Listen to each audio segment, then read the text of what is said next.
Good evening, this is Harvey Ambrose, and I am recording this message on behalf of the Missionary Baptist Voice of Africa radio program, broadcast out of our radio station in Monrovia, Liberia. Continuing our study in the book of Exodus, we come to chapter 35. Last week we covered 1 through 19, so I'll begin the reading in verse 20. Exodus 35, verse 20. And all the congregation of the children of Israel departed from the presence of Moses. And they came, every one whose heart stirred him up, and every one whom his spirit made willing, and they brought the Lord's offering to the work of the tabernacle of the congregation, and for all his service, and for all the holy garments. And they came, both men and women, as many as were willing-hearted, and brought bracelets and earrings and rings and tablets and jewels of gold. And every man that had offered an offering of gold unto the Lord. And every man with whom was found blue and purple and scarlet and fine linen and goat's hair and red skins of rams and badger skins brought them. Every one that did offer an offering of silver and brass brought the Lord's offering. And every man with whom was found shittim wood for any work of the service brought it. And all the women that were wise-hearted did spin with their hands, and brought that which they had spun, both of blue and of purple and of scarlet and of fine linen. And all the women whose heart stirred them up in wisdom spun goat's hair. And the rulers brought onyx stones, and stones to be set for the ephod and for the breastplate, and spice and oil for the light, and for the anointing oil, and for the sweet incense. The children of Israel brought a willing offering unto the Lord, every man and woman whose heart made them willing, to bring for all manner of work which the Lord had commanded them to be made by the hands of Moses. And I'll stop the reading there. So last week, we read how God had instructed Moses to tell the people that those who were willing, whose heart was stirred up, and now the heart is speaking about the inner person, the soul that's within us, that which God communicates with.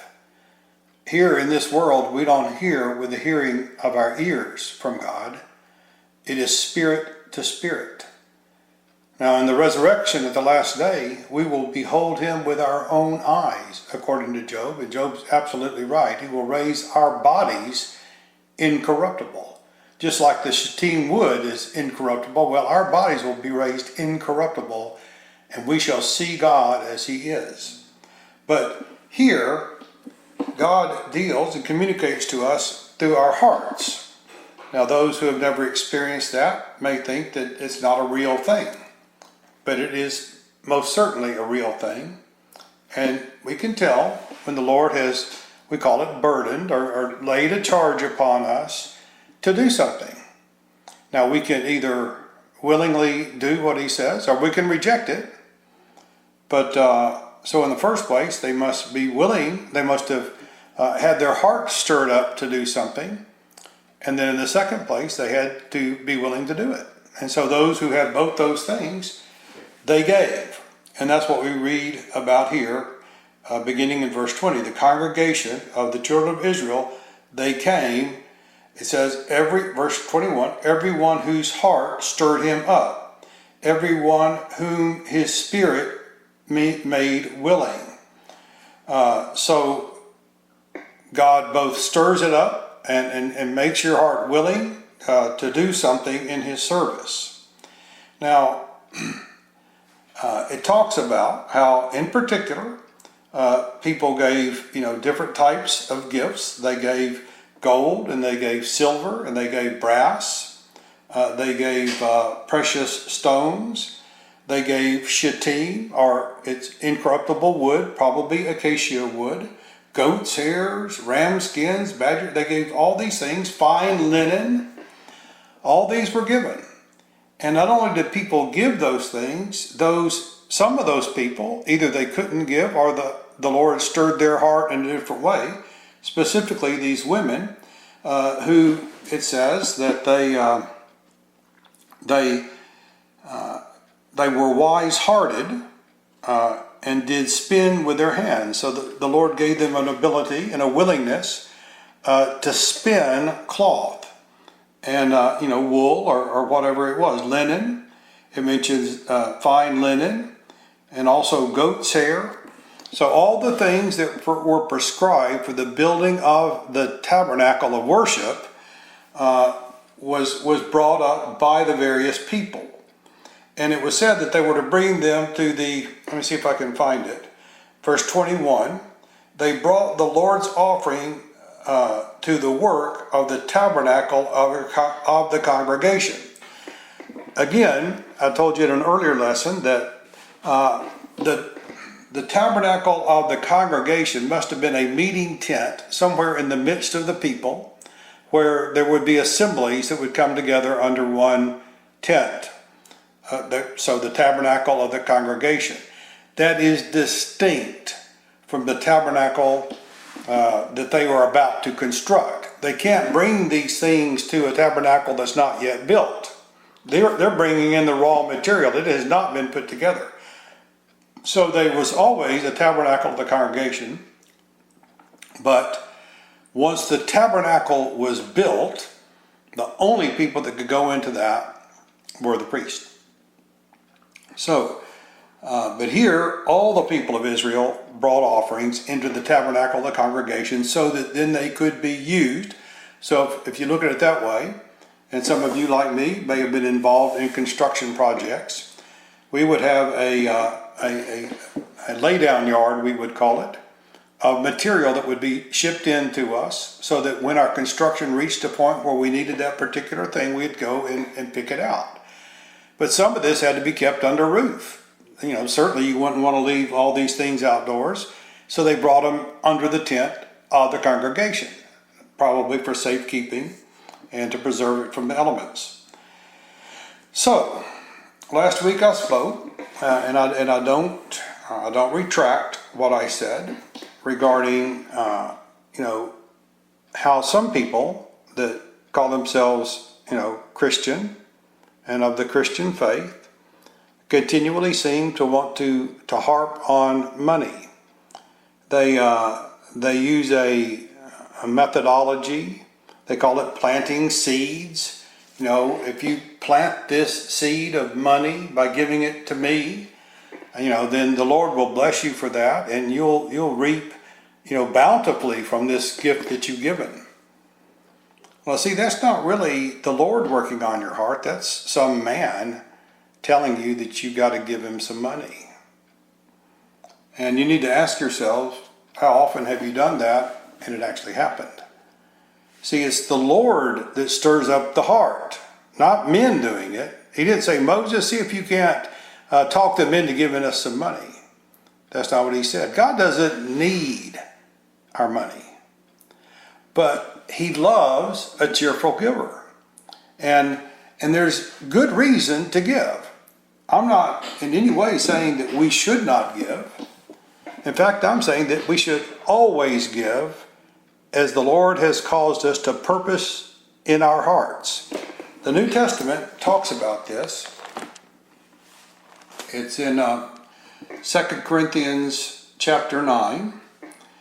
And it's talking about Paul is writing to the Corinthians about a collection that's being made for the saints, and he's talking about having it ready so that when he comes. But in verse 6, speaking of this giving for other people, for people that were in need, another church, he says, but this I say, he which soweth sparingly shall reap also sparingly. He which soweth bountifully shall reap also bountifully. Every man according as he purposeth in his heart. See, the same thing. Same as what it said, and God said through Moses. If you have felt the need to give to this, then give. So verse 7 of 2 Corinthians 9, again, every man according as he has purposed in his heart, so let him give, not grudgingly or of necessity, for God loveth a cheerful giver. So if you don't want to give, if your heart has not been stirred up to give, well then don't. I don't, the church there may not appreciate it because they need money. All of us do. Okay, every church does. And if you're a member of the church, you should give regularly to the maintenance and upkeep of it. Whatever the costs are, you have an opportunity to vote on that, and whether or not you need to work on your building or help support your pastor or whatever is needed, these things are not free. And the Lord, I'll speak of myself personally for a while. I am not by nature a generous person with my money. I don't like giving it away. It's not a thing that I'm just really excited to do all the time. There are people that are that way, and more power to them. But I have to confess that I am not one of them.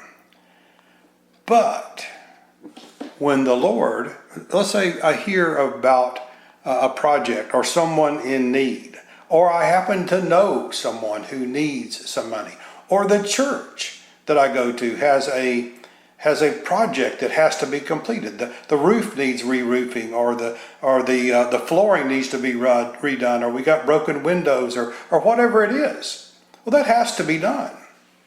And I'm a member, so I have to do it. And the Lord makes that clear to me, that I'm in this just like they are, and I have to pay my share of it. And if we don't do that, if the Lord has caused you to want to do it, then you should say, you know what? I'm going to purpose in my own heart to give X amount to help in this effort. Whatever the Lord puts in your heart to give, that's what you should give. And failure to do that would be a mistake. But to preach what people call a prosperity gospel, they try to teach people that if you want to be rich, then you need to give this preacher or the church he represents a lot of money, and then the Lord will make you rich. That's a totally different thing. That is, I consider that heresy and greed. It's just a taking advantage of people that you can convince that they're going to be made rich in worldly goods by giving to them, giving to whoever's asking for it. See, none of this was said. Notice it didn't say, those that would like to become rich, then let them bring their gold and their stones and their ram skins. And he didn't say that, did he? He said, those that God has stirred up their heart, has purposed to give, then they shall bring whatever that is. He doesn't tell them how much. He doesn't tell them what, except for these are the materials that we need. We need gold and silver and brass and shittim wood and goat skins and fine linen and all these different things. So here's what we need. If the Lord stirred up your heart and you are willing to do it, do it.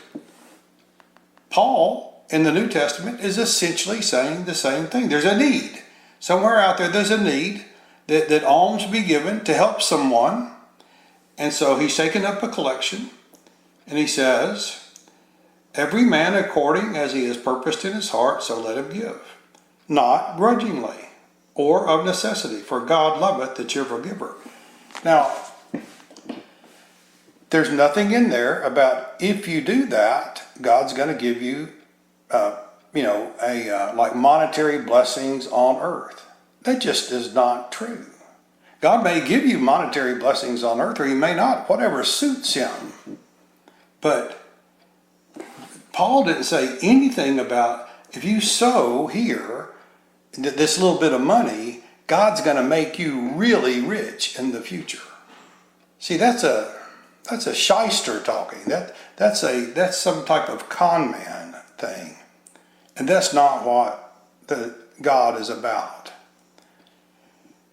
God could have created the tabernacle from nothing. Just like he made the world from nothing. He didn't need any of these things. He could have spoken it into existence. But he allowed people whose hearts he had stirred up to this purpose to personally participate in the construction of a house of worship. And he said, and if that's the case with you, then bring what you purposed. Bring what you have that you want to give. And he goes over and over. As I read it to you, read it for yourselves. There's 4 or 5 times where he says, if your heart's been stirred up to do it, and you want to do it willingly, then do it. And they did. We read how they brought all these things. In fact, they brought so much that in the next chapter we read, they had to stop. There was so much coming up that it was way more than they needed. And let me see if I can find that real quick in chapter 36. It says, and they spake to Moses, saying, the people bring much more than enough for the service of the work, which the Lord commanded to make. So Moses gave commandments. They caused it to be proclaimed throughout the camp, saying, let neither man nor woman make any more work for the offering of the sanctuary. So the people were restrained from bringing. See, God had so blessed these people. He had delivered them from bondage in Egypt. He had spoiled the Egyptians and brought great wealth to these people just as a gift for, I guess, generations of slavery.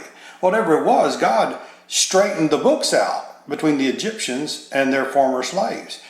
The slaves were made rich, and the Egyptians were spoiled. And they did it. He was moving in the Egyptians' hearts, if you'll remember, that he made their hearts want to give lavishly to their former slaves. And they did. See, it's all a work of God in the heart.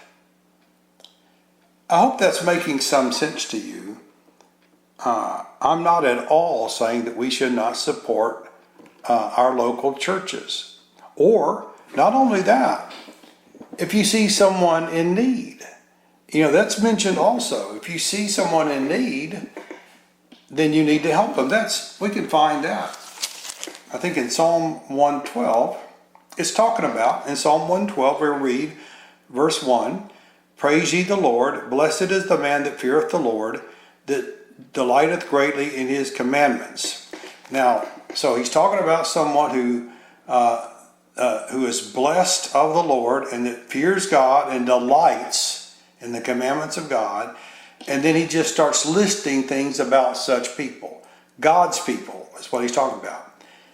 Now here, in that same psalm, Psalm 112, it says in verse 9 about such a person that fears God and delights in God and is blessed by God. It says in verse 9, this person has dispersed, meaning shed abroad, money.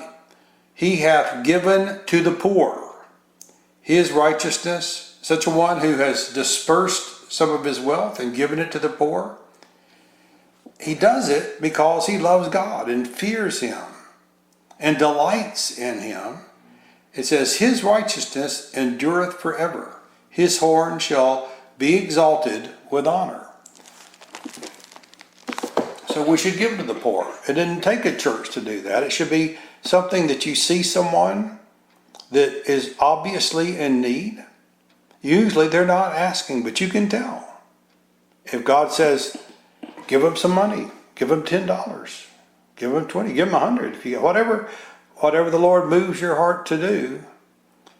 Like I say, I'm by nature, I'm not generous. But when the Lord says, that person needs some money, give them, and I just know right away, this is how much I should give. Or if the church is in need, it's like, okay, yeah, those windows got broken. I'm going to give this amount of money.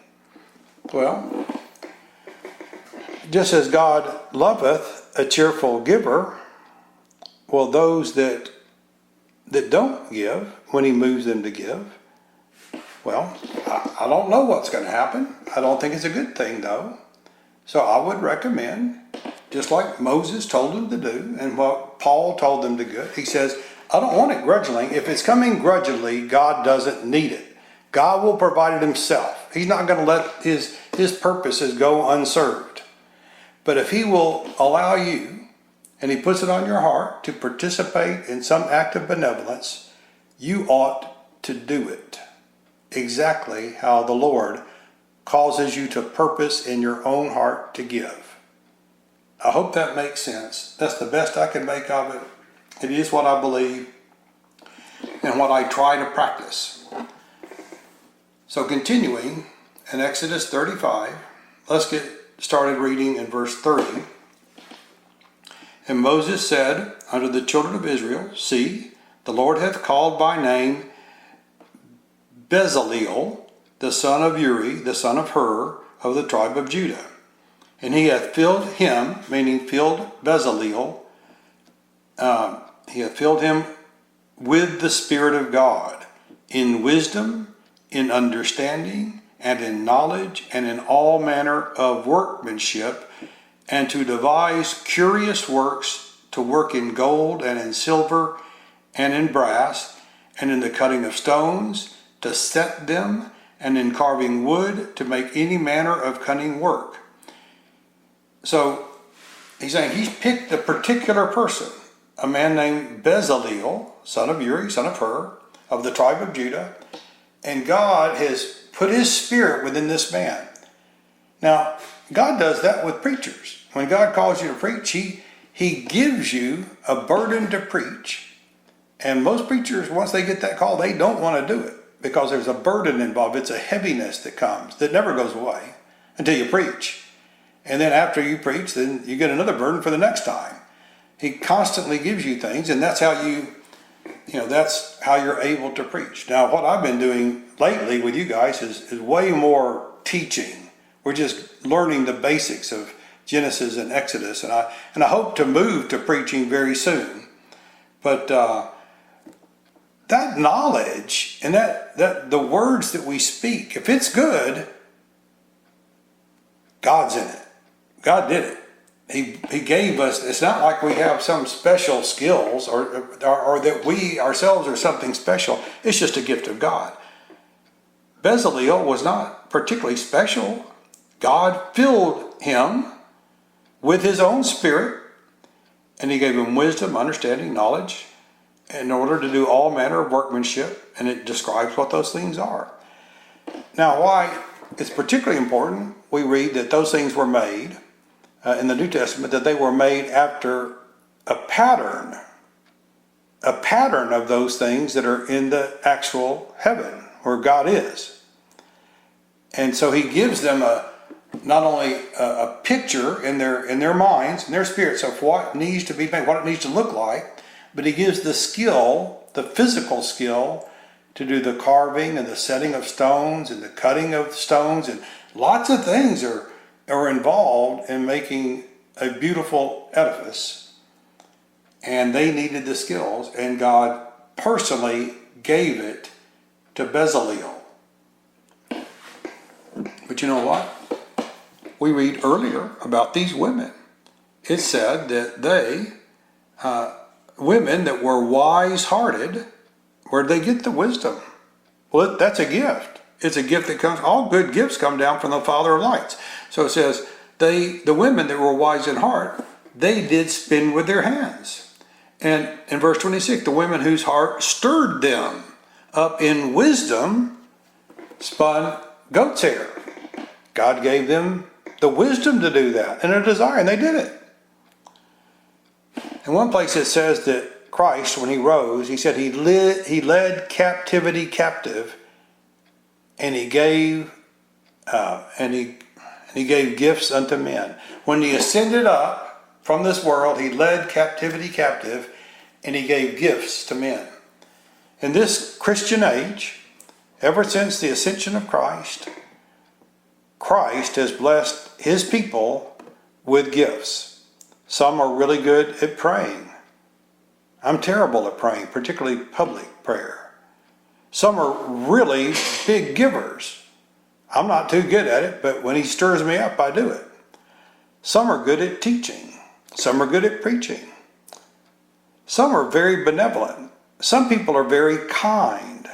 Some are tender-hearted and are very good at visiting the sick or otherwise afflicted people. I mean, those are all gifts. They're not natural to a person who's depraved from birth. And you know, there is some bits of it even amongst lost people. But if you're saved and you're particularly excelling one thing, that came from God. He goes on and he talks about another one. Verse 34, it says, and he, meaning God, hath put in his heart that he may teach, talking about Bezaleel, both he and Aholiab, the son of Ahishamach, of the tribe of Dan. So there's another person, Ahishamach, of the tribe of Dan, who also had, them hath he filled, so both of them, he had filled with wisdom of heart. It's just a gift that came down from God into people, human, flesh and blood folks. Nothing special. We never heard of them until here. But God chose them. He says, here. And from the moment they had that gift. And we read in the New Testament that the gifts and calling of God are without repentance. God does not change his mind about it. That's why preachers, once they're called to preach, they preach until they die. There's no retirement from it.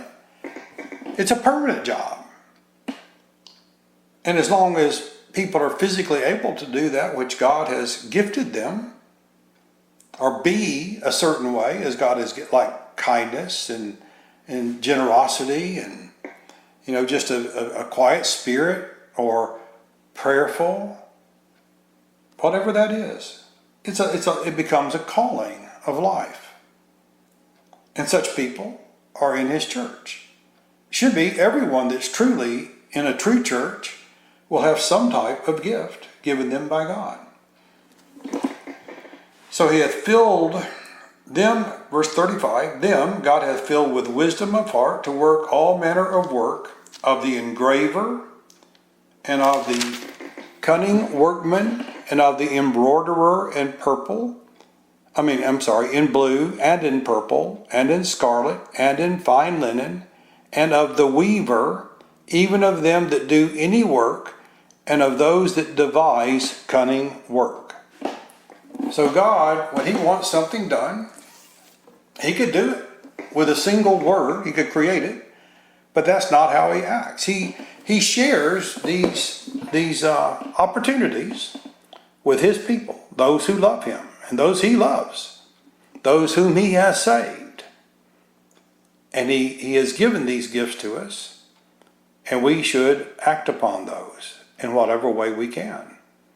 Because in the end, one day, it's coming, the day of judgment, the last day, when the dead shall rise, and they'll stand before God to give an account of the deeds done in the body.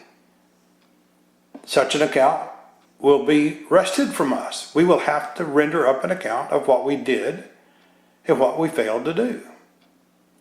I'm not one that preaches give. I've never done it. In the churches that I've pastored, in the missions that I've pastored, I just tell the people, listen, you're not going to hear money sermons from me. You know who the treasurer is. Whatever the Lord puts in your heart to give it to him. That's what the Bible says about it, because he loves a cheerful giver, a willing giver, and he also puts it on their heart to give. Do that, and you'll be good with God with respect to giving. And also with respect to whatever gifts he's given you, even if they're not of a monetary nature, but of an industrial nature, like weaving and carving, or whatever job that you've got. Whatsoever your hand findeth to do, it says in the Old Testament, do it with thy might. And that's what I have for you. Good night.